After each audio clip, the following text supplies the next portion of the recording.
તો મિત્રો આપણા નવા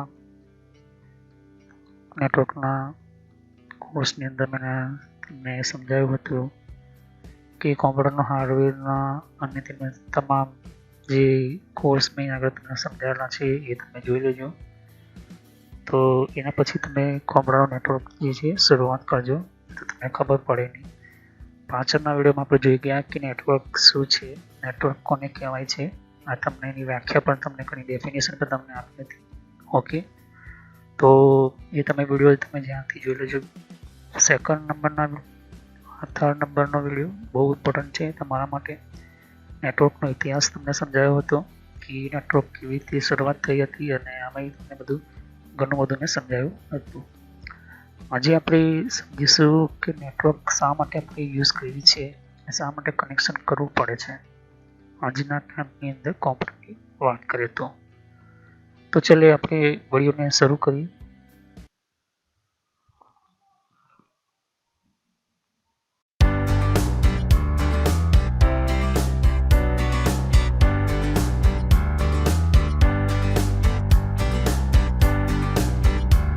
તો કેટલીક તમને વિડીયો શરૂ કરતા પહેલા જાણકારી આપી દઉં છું મારા ચેનલ વિશે કે ગૂગલ પર તમે અથવા ગૂગલ પર જઈને તમે જીમેલમાં લોગિન કરી લો કોમ્પ્યુટરમાં અને આવી રીતે તમે અહીંયા આગળ જઈને તમે યુટ્યુબ ઓપન કરી લેશો તો તમને અહીંયા આગળ મારી ચેનલ શોધવા માટે અહીંયા આગળ ગુજરાતી કોમ્પ્યુટર ટ્રેનર જેવું તમે ટાઈપ કરશો તો તમને અહીંયા આગળ તમને મળી જશે. અહીંયા આગળ તમને જે સર્ચ લખીશ ગુજરાતી કોમ્પ્યુટર ટ્રેનર.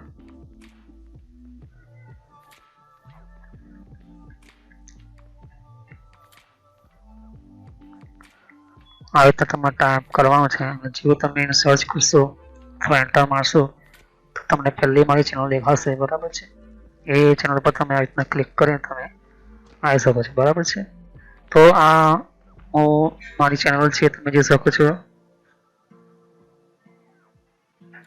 અને આ ચેનલની અંદર તમને ઘણું બધું શીખવા મળે છે. અને તમે મોબાઈલમાં ટાઈપ કરશો, યુટ્યુબ ઓપન કરવાનું છે તમારે. યુટ્યુબ ઓપન કરીને આ રીતના ગુજરાતી કોમ્પ્યુટર ટ્રેનર લખવાનું છે. જેવું તમે ટાઈપ કરીને સર્ચ કરશો તો તમને અહીં આગળ પણ તમને આ રીતના એપ્લિકેશનમાં તમને કોમ્પ્યુટરમાં મળી જશે, મતલબ કે આ તમને મળી જશે. બરાબર છે, અહીંયા આવીને તમારે સબસ્ક્રાઈબ પર ક્લિક કરો જેથી મારા સપોર્ટ મળે અને અહીં આગળ બેલ આઇકોન પર આવીને ઓલ પર ક્લિક કરો જેથી જેટલા પણ મેં નવા વિડીયો અપલોડ કરું તો તમને નવી પહેલી જાણકારી તમને વિડીયોની મળે અને તમારાથી વિડીયો મિસ ન થઈ જાય. તો ઓલ પર ક્લિક કરી દો. અહીં આગળ તમને ઘણું બધું તમને ચેનલની ઓકે પ્લેલિસ્ટ પર ક્લિક કરી તમે જે સશો કોઈ મેં પ્લેલિસ્ટ ક્રિએટ કરેલ છે. જેમ જેમ મેં કન્ટિન્યુ કરતો જશે એમ તમને મળતું જશે. બરાબર છે, અહીંયા આગળ તમે વિન્ડોઝ 7 વિશે બેઝિક્સ તમે શીખી શકશો. તો પહેલાં તમે બેઝિકથી શરૂઆત કરો. ઓકે, જેને કોમ્પ્યુટર વિશે ખબર કશું શું છે, વિન્ડોઝ 7 શું છે, કોમ્પ્યુટર શું છે, તો તમે વિન્ડોઝ 7થી શરૂ કરો અને પછી વિન્ડોઝ સોફ્ટવેર તમે આ શરૂ કરો, વિન્ડોઝ ઓફિસ સોફ્ટવેર. ઓકે, એનું પ્લેલિસ્ટ તમે ઓપન કરીને તમે જુઓ તો આ બંનેનું પૂરું થઈ જાય પછી તમે કંટ્રોલ પેનલ શીખો. ઓકે, કંટ્રોલ પેનલ શીખ્યા પછી તમે વિન્ડોઝ ઓએસને કેવી રીતના ઇન્સ્ટોલ કરવાની એ બધું શીખો તો તમને મળશે. કેમ કે વધારે નોલેજ સબ સરખી રીતે તમે જોવું હોય તો તમે જોઈ શકો છો. બીજા ઘણા બધા વિડીયોઝ અપલોડ કરતો રહીશ. બરાબર છે, બીજી તમે જોઈ શકો છો કે આગળ ઘણી બધી પ્લેલિસ્ટ છે. તો હવે આપણે વિડીયોને શરૂ કરીએ.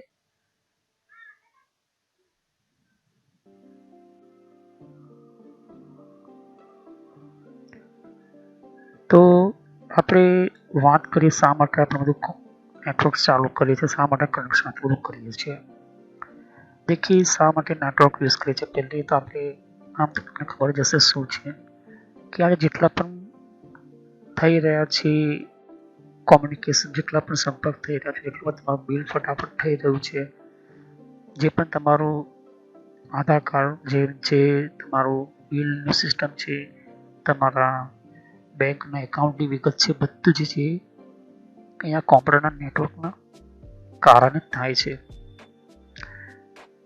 તો જૂના જમાનામાં આપણે ખુદ માણસોથી જાતિથી આપણે ચોપડામાં લખીને આપણે કામ કરતા હતા. આજના ટાઈમની અંદર ડિજિટલ ટેકનોલોજી છે, ડિજિટલનો જમાનો છે. ડિજિટલના સમયની અંદર તમારે કોમ્પ્યુટરનો ઉપયોગ કરવો જ પડે છે. કંઈ નહીં કંઈ તમે કોમ્પ્યુટર તમે જોયું હશે.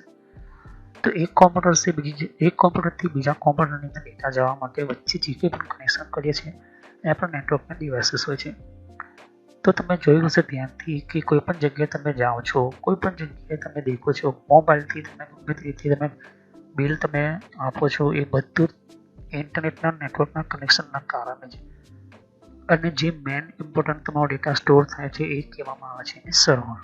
ઓકે, તો સર્વર વગર તમારો નેટવર્ક જે છે એ ટોટલી કેવું છે, એક બ્રેન વગરનું છે, મતલબ મગજ વગરનું. તો જે મગજ વગરનું નેટવર્ક હોય એવા નેટવર્કની અંદર ફક્ત ખાલી તમે ફાઇલને સેન્ડ કરી શકો છો, રિસીવ કરી શકો છો, પણ બીજું કંઈ નહીં. પણ ડેટાને કંટ્રોલ કરવો, પૂરા બધા જ નેટવર્કના કોમ્પ્યુટરને કંટ્રોલ કરવો, એના માટે ઉપયોગ થાય છે સર્વર ટેકનોલોજી. જે અલગથી મેં વિડીયોનો કોર્સ લઈને આવીશ, જે માઇક્રોસોફ્ટના અંદરમાં મેં સમજાવીશ. અને લિનક્સની અંદર લિનક્સ કોને કહેવાય, લિનક્સ શું છે, એ બધું હું તમને એની અલગ અલગ પછી પ્લેલિસ્ટ તમને સમજાવીશ. જ્યાં સુધી નેટવર્ક જે છે આપણો નેટવર્કનો કોર્સ એ 50% પહોંચી જાય ત્યારબાદ હું એ પ્લેલિસ્ટની શરૂઆત કરીશ. અત્યારે તો શરૂઆત છે, તો શા માટે યુઝ કરે છે? જેમ કે દેખી શકો છો કે મેં પાછળના વિડીયોમાં સમજાવ્યું હતું ઇતિહાસની અંદર કે એક પોસ્ટમેનને તેથી એ જગ્યાથી નીકળવા માટે કેટલો ટાઈમ લાગી જાય છે, ડિપેન્ડ કરે છે કે તમારો કેટલો લાંબો રસ્તો છે. તો આજે એ પોસ્ટમેનને નીકળતા ત્યાં આગળ ચિઠ્ઠી પહોંચતા, પછી એ ચિઠ્ઠીનો પાછો જવાબ તમારી જોડે આવતા, એ ચિઠ્ઠીનો જવાબ પાછો આવતા કેટલો ટાઈમ લાગે છે? તો નજીક હશે તો એક ગામડેથી બીજા ગામડે તો બહુ નજીકથી પહોંચી જવાશે.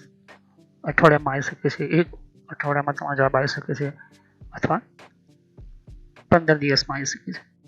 પણ અહીંથી એક જગ્યાથી દિલ્હી પહોંચવું હોય, દિલ્હીથી સુધી તો મહિના પણ લાગી શકે છે. અને એની અંદર વચ્ચે કોઈ વરસાદ જેવી જગ્યા પરિસ્થિતિ હોય, ચોમાસું હોય અથવા વરસાદ જેવી પરિસ્થિતિ હોય, અથવા તો કોઈ પણ કારણોસર ત્યાં આગળ બહુ પ્રોબ્લેમ થઈ ગયો, તો એની કોઈ ગેરંટી નહીં કે તમારી ચિઠ્ઠીનો જવાબ આવી શકે. તો આજે નેટવર્ક, કોમ્પ્યુટર નેટવર્કની એટલી જરૂર થઈ ગઈ છે કે આજે તમે એ જે સિસ્ટમથી તમે કામ કરતા હતા માણસોથી, તો આજે એની જગ્યાએ આવી ગયા છે નેટવર્ક કોમ્પ્યુટરની સિસ્ટમથી.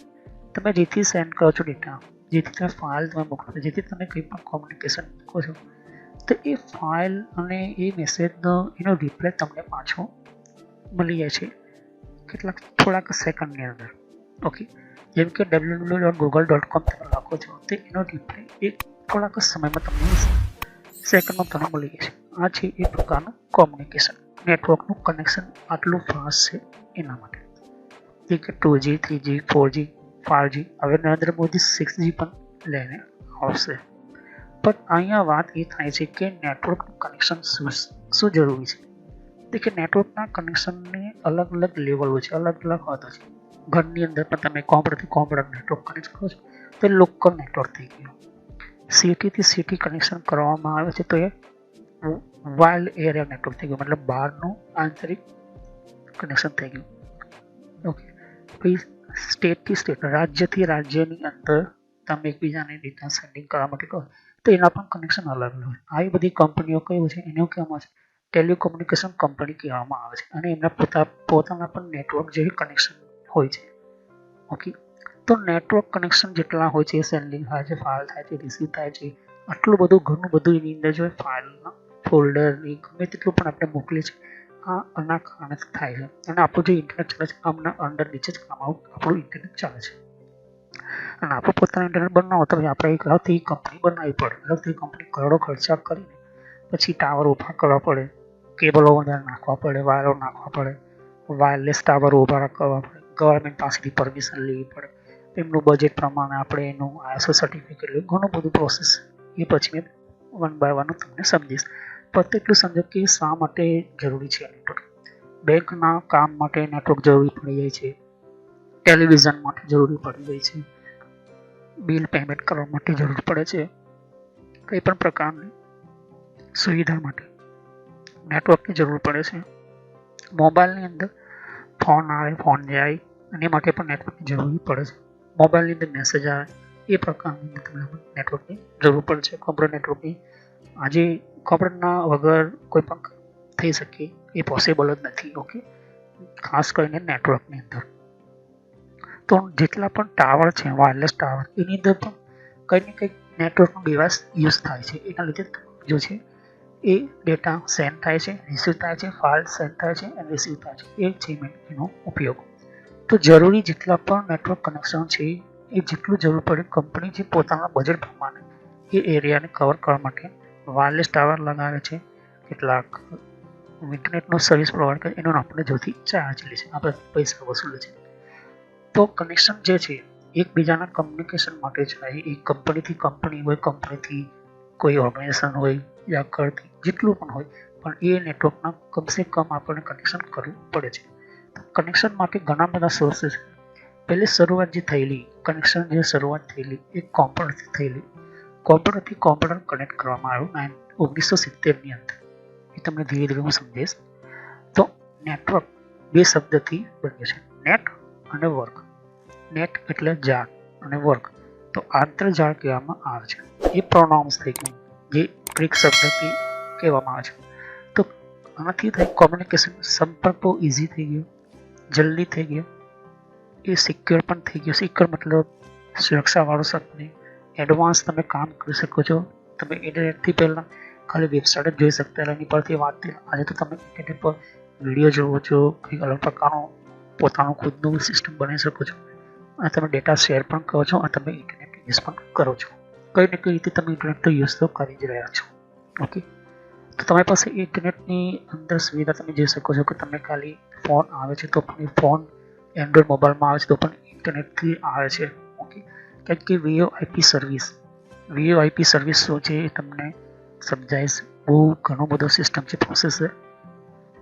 તો કનેક્શન કરવા માટે આપણે જે વધારે પોપ્યુલર સિસ્ટમ હતી વાયર ટેકનોલોજી, એને વાયર કહેવામાં આવે છે, કેબલ કહેવામાં આવે છે. આ તમે જોઈ શકો છો.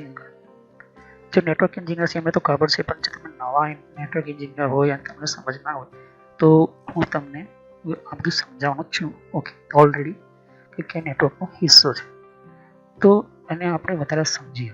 A system containing any combination of component. Okay, કોઈ પણ સિસ્ટમનું કન્ટેન્ટ હોય, કન્ટેન્ટ મતલબ કે કોઈ પણ ડેટા હોય અને એને કોઈ પણ કોમ્બિનેશનથી કોમ્પ્યુટરનો જોઈન્ટ હોય.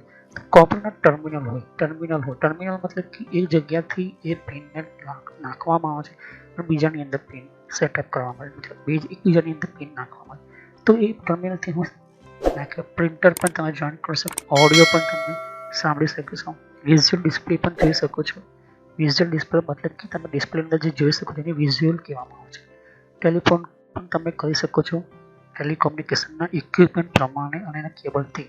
ઓકે, તો use transmit data receive information. તો આ બધા સિસ્ટમનો શા માટે ઉપયોગ થાય કે ટ્રાન્સમિટ રિસીવ થાય ઇન્ફોર્મેશન. ઓકે, તો તમારો જે ડેટા જાય છે, તમે કોઈ પણ બેંકની અંદર પૈસા ભરવા બેંકમાં જાઓ છો તો બેંકની અંદર કોમ્પ્યુટરથી કંઈક બટન દબાવે છે, બટન દબાવવાથી તમે કે છે કે તમારા બેંકની અંદર પૈસા જમા થઈ. કેવી રીતે? કેમ કે એમના કોમ્પ્યુટરની અંદર જોડાયેલા કેટલાક એવા અલગ અલગ ભાગ હોય છે જેને રાઉટર કહેવામાં આવે છે. પછી સ્વિચ આવે છે, રાઉટરની સ્વિચની જોડે જોઈન્ટ કરવામાં આવે છે, સ્વિચની જોડે એનું સર્વર જોઈન્ટ થયેલું હોય છે. સર્વરની જોડે ઘણા બધા ઇક્વિપમેન્ટ, એના ઘણા બધા જે અલગ અલગ પ્રકારના એમ્પ્લોય છે, એમ્પ્લોય એટલે કે કામ કરવાવાળાની જોડે તે પણ જોડાયેલા હોય છે. બધા જે છે એક ખાસ મેન હેડ ઓફિસ સાથે જોડાયેલા હોય છે. તો કોમ્પ્યુટરના સર્વરની અંદર પહેલેથી જ એવો પ્રોગ્રામ સેટઅપ કરેલો છે કે જે એમ્પ્લોય એ જ ઓપન કરી શકે અને એની અંદર તમે જેટલા પૈસા નાખો છો તો જે બટન દબાવ્યો એ ડેટા તમારો એથી એના મેઇન સર્વર સુધી પહોંચ્યો, સક્સેસ થઈને પછી રિપ્લાય મળે છે તારીખ કે છે તમારા પૈસા જમા થઈ ગયા છે. તો આ બધા કનેક્શનો જે છે વાયરથી પણ કરી શકો છો અને વાયરલેસથી પણ કરી શકો છો. તો પહેલાં તમને હું સમજાવીશ કે કોમ્પ્યુટરથી કોમ્પ્યુટર કેવી રીતે કનેક્ટ કરવાનું આવે છે એટલે કેવી રીતે શરૂઆત થઈ હતી એ પણ તમને કહીશ. ઓકે, તો આ તમે જોઈ શકો છો કે કોમ્પ્યુટરથી પહેલાં કોમ્પ્યુટર કનેક્ટ કરવામાં પછી ઘણા બધા એની પર રિસર્ચ થયા, પછી એક ડિવાઇસ આવ્યું, ઓકે, જેને કહેવાય છે બ્રિજ, પછી રિપીટર આવ્યું, પછી હબ આવ્યું, પછી આજના ટાઈમ પર આ પોપ્યુલર છે. તમે કઈ ને કઈ જગ્યાએ તમારે કોઈ જગ્યાએ નજર પડી હોય તો આવું ડિવાઇસ તમે જોવા મળ્યું હશે, એને કહેવાય છે સ્વિચ. તો આ શું છે, કેવું છે એ સમજાવીશું તમને, અત્યારે નહીં. તો જેમ જેમ હું નેટવર્કનું સમજાવીશ, ડિવાઇસ સમજાવીશ, તમને ઘણું બધું મળશે. અહીંયા કે તમે જોઈ શકશો, ઓકે, આવો કેબલ હોય છે. તો આ કેબલ પ્રોપર આજના તારીખમાં આના જગ્યા પર બીજું કેબલ પોપ્યુલર છે જેને ફાઇબર કેબલ કહેવામાં આવે છે, ફાઇબર ટેકનોલોજી. તો ફાઇબર ટેકનોલોજીની અંદર ફાઇબર ગ્લાસ હોય છે, ઓકે, એ તમને સમજાવીશ. સર્વર પણ તમને સમજાવીશ, જેમ જેમ મેં સમજાતી કોઈ પણ ડિવાઇસ તમે વાયરલેસ યુઝ કરો છો, પણ કંઈ ને કંઈક રીતે તમે જો વાયરલેસથી વાયરમાં જાય છે તમારો ડેટા, વાયરથી વાયરલેસમાં ડેટા તમે રિસીવ કરો છો, એ બધા કનેક્શનના લીધે જ થાય છે. એના વગર તમારું આ નેટવર્ક જે છે પોસિબલ છે નહીં ડિજિટલ. ઓકે, તો તમે જોઈ લીધું, ત્યાંથી સમજીએ. ઓકે, તો શા માટે એમ કનેક્શન, શા માટે જરૂરી હોય છે કનેક્શન? તો નવા નેક્સ્ટ વિડીયોની અંદર, આગળના વિડીયોની અંદર ખાલી એક ડાયાગ્રામ બતાવીશ, ડાયાગ્રામ એટલે નકશો બતાવીશ. એ નકશાની અંદર હું તમને સમજાવીશ કે નેટવર્ક, સિમ્પલ નેટવર્ક, સાધારણ આપણે નેટવર્ક જોઈશું કે કંપની છે નાનકડી અને એની અંદર કેવી રીતે નેટવર્ક ફિટ થયેલું હોય છે, મતલબ કે કેવી રીતે બનાવેલું હોય છે, એક નકશો બતાવીશ. જે એન્જિનિયર સમજી જશે, પણ તમે એન્જિનિયરનો નવો કોર્સ કરી રહ્યા છો નેટવર્ક, તો અહીંયા તમને કાફી વધારે તમને સમજવામાં સરળ થાય, એટલા માટે મેં ડાયાગ્રામનો એક કોન્સેપ્ટ રાખ્યો છે. તો સબસ્ક્રાઈબ કરો, લાઈક કરો, બેલ આઇકન પર ક્લિક કરવાનું ના ભૂલો, જેથી તમે નવા વિડીયોની જાણકારી તમને મિસ ના થઈ જાય. તો કોઈ પણ પ્રકારનો પ્રશ્ન હોય તમે કમેન્ટ કરી શકો છો. તો થેન્ક યુ, આભાર. હવે આપણા નવા વિડીયોની અંદર મળીશું નેટવર્ક ડાયાગ્રામ. તો કોઈ પણ પ્રકારનો તમને ક્વેશ્ચન હોય, પ્રશ્ન હોય તો મને કરી શકો છો. મેં કોશિશ કરીશ કે 24 કલાકમાં તમને પ્રશ્નનો જવાબ મળી જાય. તો આપણે નવા વિડીયોની અંદર નેટવર્ક ડાયાગ્રામ વિશે શીખી લઈશું.